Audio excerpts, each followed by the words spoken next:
Rusia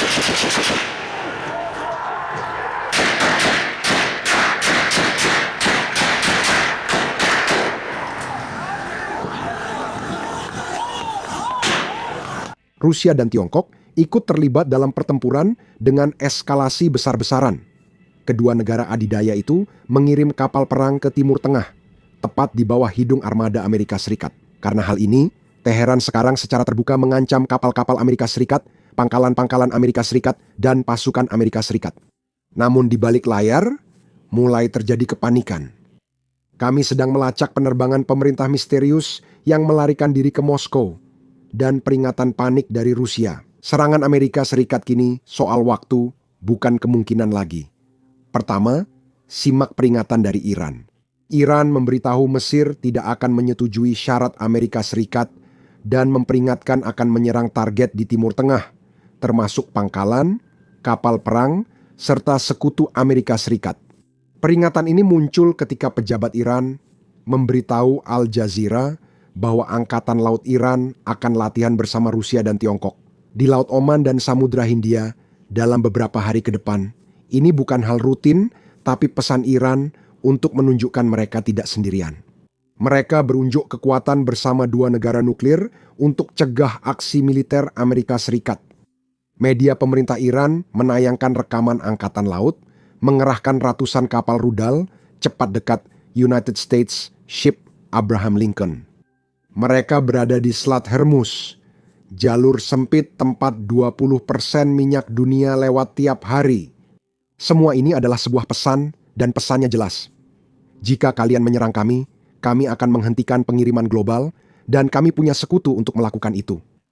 Ini seperti pembajakan yang didukung negara. Iran menyatakan memiliki cukup kekuatan dan sekutu untuk mengganggu pengiriman internasional di jalur air penting dunia. Mereka tak bisa kalahkan Angkatan Laut Amerika Serikat secara langsung, tapi bisa membuat konflik jadi sangat mahal bagi Amerika Serikat dan ekonomi global. Saat Iran memperlihatkan kekuatannya, hal menarik terjadi di balik layar. Pejabat pemerintah tampaknya melarikan diri. Sebuah pesawat penumpang milik pemerintah Iran baru saja meninggalkan Teheran dan sedang menuju Moskow. Kita tidak tahu siapa di dalamnya. Mungkin pejabat yang minta bantuan Rusia atau keluarga pejabat Iran yang kabur sebelum serangan. Ketika pesawat rezim terbang ke Rusia sebelum perang, itu biasanya menandakan kepercayaan diri rezim sedang rendah.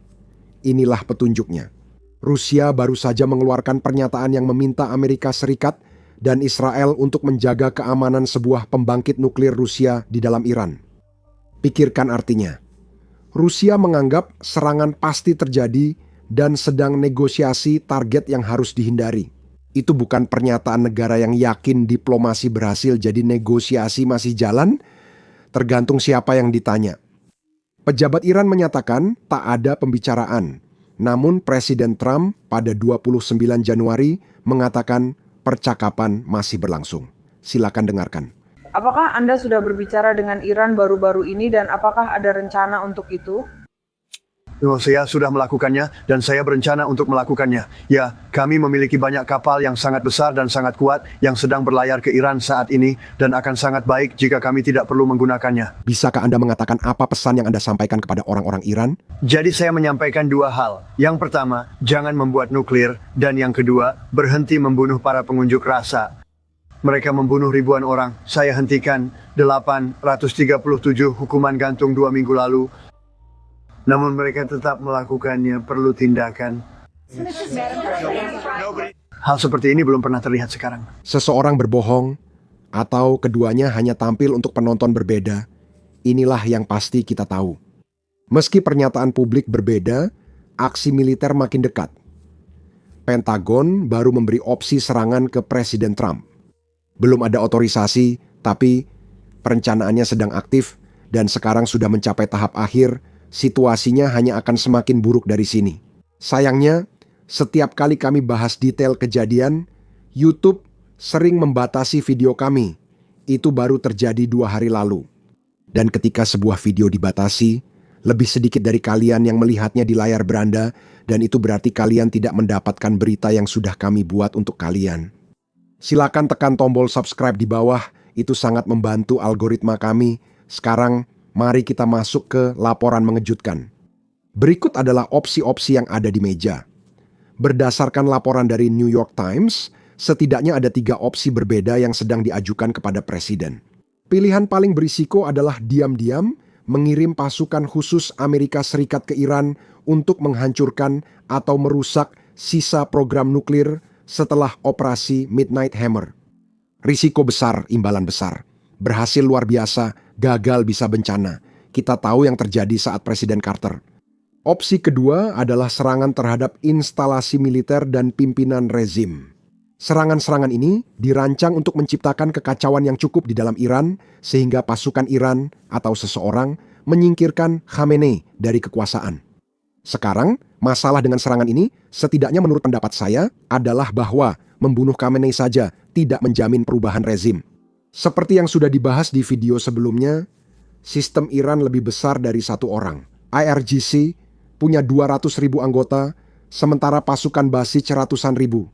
Kamu tak bisa memenggal kepala Hidra. Inilah alasan mengapa Israel mendorong serangan gabungan Amerika Serikat, Israel terhadap program rudal balistik Iran. Kamu lihat, Israel menyerang beberapa fasilitas ini selama perang 12 hari itu. Namun, Iran masih punya banyak rudal balistik yang dapat menjangkau Tel Aviv. Itulah alasan Israel ingin mereka disingkirkan dan meminta bantuan Amerika. Selanjutnya, Pat Hegseth membahas rencananya. Baik Tuan Presiden, Anda harus melakukannya seperti ini. Banyak anggota kabinet telah menyebut membangun kembali persepsi Amerika berarti membangun kembali efek jera di Departemen Perang. Apa yang terjadi di Afghanistan, Ukraina, dan pada 7 Oktober di Israel tidak akan terjadi di bawah Presiden Trump. Kita harus membangun ulang citra kita di mata musuh. Saat Presiden Trump berkata, kita tidak akan biarkan Iran punya bom nuklir. Dia sangat serius, kami kirim B-2 setengah dunia tanpa mereka sadari. Dia berkata kita tidak akan mentolerir perdagangan narkoba di wilayah kita dan memperlakukannya seperti Al-Qaeda di Barat. Dia serius dan kita menjalankan itu. Saat Anda berkata, Tuan Presiden, kita mengamankan perbatasan. Militer bersama keamanan dalam negeri bangga menjalankan tugas mereka. Untuk melakukan hal yang sama dengan Iran saat ini, memastikan bahwa mereka memiliki semua opsi untuk membuat kesepakatan bahwa mereka seharusnya tidak mengejar kemampuan nuklir. Kami akan siap untuk memberikan apapun yang diharapkan Presiden ini dari Departemen Perang seperti yang telah kami lakukan bulan ini. Tak ada militer lain di dunia yang mampu lakukan serangan secanggih dan sekuat ini. Bukan hanya dalam sejarah Amerika, tapi juga dunia. Itu apa yang berkala war, pergi ke pusat kota di negara lain, ke tempat dan pangkalan paling aman di tengah malam tanpa diketahui, hingga bom-bom dijatuhkan bersamaan 3 menit sebelum helikopter mendarat. Tidak ada negara atau presiden lain yang mampu mengordinasikan dan memberdayakan para pejuang itu seefektif ini. Itu memberitahu ibu kota dunia bahwa Presiden Trump serius saat berbicara dan kami membangun kembali efek jera di Departemen Perang. Terima kasih, kerja bagus Yudun. Saat militer bersiap, Iran baru saja mengalami pukulan diplomatik besar.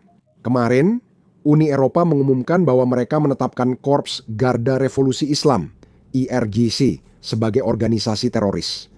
Ini bukan pengumuman biasa, ini sangat menghancurkan karena menempatkan IRGC setara secara hukum dengan Islamic State of Iraq and Syria atau Al-Qaeda. Itu masalah besar, karena IRGC bukan sekadar kekuatan militer tapi juga kerajaan bisnis. Mereka menguasai energi, konstruksi, pengiriman, pelabuhan, telekomunikasi, hingga jaringan penyelundupan. Semua bisnis menguntungkan di dalam dan luar Iran. Mereka kadang ikut campur. Sebenarnya mereka mafia yang mengendalikan negara. Tapi karena penetapan sebagai teroris ini, sekarang artinya semua aset yang dimiliki anggota IRGC di luar negeri dibekukan total. Tanggung jawab pidana untuk anggota atau pendukung IRGC. Ini berarti mereka tidak bisa masuk ke negara-negara barat. Dan jika mereka sudah berada di barat, mereka bisa ditangkap. Banyak komandan dan anggota IRGC menyimpan uang di bank barat, memiliki properti di London, dan rekening di Swiss. Semua itu sekarang terancam. Hanya masalah waktu sebelum Uni Eropa mengetahui rekening mana milik siapa. Bagi rezim yang sudah kesulitan ekonomi, ini benar-benar menghantam rekening bank, orang-orang yang menjalankan sistem, bukan hanya perwira biasa. Putra Hominet disebut memiliki kerajaan senilai 140 juta dolar. Dia punya perusahaan pelayaran, rekening Swiss, dan properti mewah di Inggris. Jujur, saya tidak tahu jadi ulama di Iran bisa menghasilkan sebanyak ini. Coba tebak, orang ini pasti pebisnis hebat kan? Tapi bagaimanapun juga, itu banyak sekali uang yang sekarang bisa disita oleh negara-negara barat, dan seperti yang bisa kamu bayangkan, Iran sama sekali tidak menerima ini dengan baik. Kementerian Luar Negeri Iran mengeluarkan pernyataan panjang. Pada dasarnya menyebut penetapan itu ilegal dan tidak berdasar.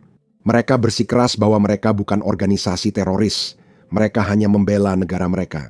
Saya tidak paham maksud mereka. Karena membela negara bukan berarti membunuh 30.000 orang dari bangsa sendiri. Bukan hanya rezim Iran, menteri luar negerinya pun mulai kehilangan akal sehat. Dia melangkah lebih jauh, memposting sebuah kemarahan, mengatakan bahwa para pemimpin Eropa bukanlah pemimpin yang pantas didapatkan oleh rakyat Eropa. Ironis sekali, rezim yang baru membantai pengunjuk rasa demi pemerintahan, lebih baik kini justru menguliahi Eropa soal demokrasi. Namun, kabar buruk bagi rezim itu belum berakhir. Kemarin siang, Amerika Serikat bertindak sendiri. Departemen Luar Negeri kemarin mencabut semua visa bagi yang terkait pejabat tinggi Iran, termasuk pejabat Iran sendiri. Ingat, beberapa minggu yang lalu, kita membahas bagaimana putri dari pria yang menjadi otak di balik penindasan itu ternyata tinggal di Atlanta.